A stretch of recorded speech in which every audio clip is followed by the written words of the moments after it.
द्वापर में एक बार भगवान श्री कृष्ण से यशोदा माता पूछती हैं कि आप संसार के पालन करता हो, मुझे कोई ऐसा उपाय बताओ जिससे कि मृत्यु लोक में किसी भी स्त्री को विधवा होने का डर न हो और न ही उसे निसंतानता का दुख रहे। इस पर भगवान श्री कृष्ण ने माता यशोदा से कहा, हे माते, मैं आपको एक ऐसे व्रत के बारे में बताता हूँ जो सौभाग्य और संतान प्राप्ति के लिए हर स्त्री को करना चाहिए। हर स्त्री को 32 पूर्णिमासी के व्रत को करना चाहिए। यह संतान और सौभाग्य की रक्षा के लिए बेहद फलदायी है। मैं तुम्हें विस्तार से बताता हूँ। कांतिका नामक एक नगर में चंद्रहास्य नाम का राजा राज करता था। उसी नगर में एक धनेश्वर नामक ब्राह्मण भी अपनी पत्नी सुशीला के साथ सकुशल रहता था। इनके घर में धन संपत्ति की कोई कमी न थी, लेकिन ब्राह्मण को कोई संतान न थी, जिसके कारण दोनों दंपति बहुत दुखी रहते थे। एक बार उस नगर में एक साधु आया जो आसपास के सभी घरों से भिक्षा मांगने के बाद गंगा नदी के किनारे बैठकर भोजन करके जीवन यापन करता था। लेकिन वह साधु धनेश्वर ब्राह्मण के घर भिक्षा मांगने कभी भी नहीं जाता था। उस साधु के ऐसे व्यवहार को देख सुशीला और धनेश्वर बहुत ही दुखी होते थे। फिर उस साधु से पूछा कि आप सभी के घरों से भिक्षा लेते हो, लेकिन हमारे घर से भिक्षा क्यों नहीं लेते? ऐसा क्यों है साधु महाराज? क्या आप हमसे नाराज हैं? तब साधु ने जवाब दिया कि तुम निसंतान हो, ऐसे घर से भिक्षा लेना पतितों के अन्न के समान होता है और मैं कभी भी पाप का भागीदार नहीं बनना चाहता।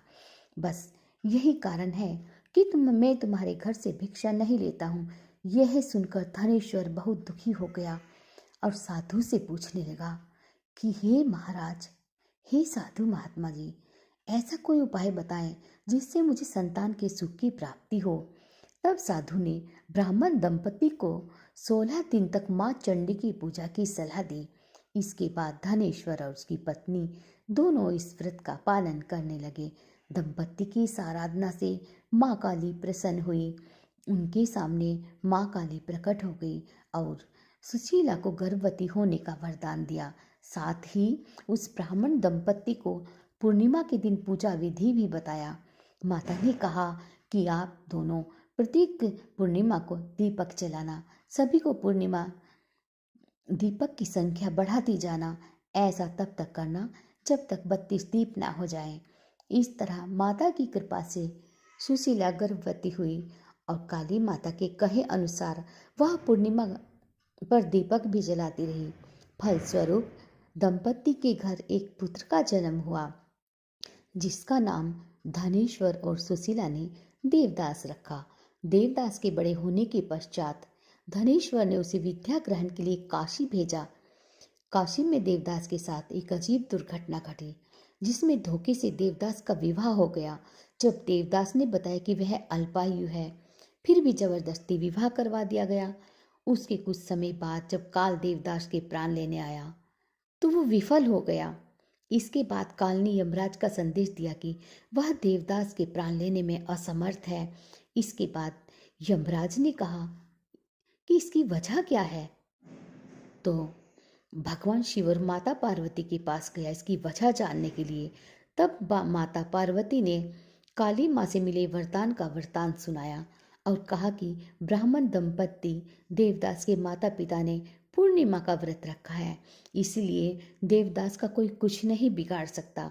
पूर्णिमा व्रत के महात्म्य को, उसके महत्व को जानने के बाद से कहा जाने लगा कि इस व्रत को करने से जातक को काल से मुक्ति मिलती है। साथ ही भगवान उसकी सभी मनोकामनाएं पूरी करते हैं।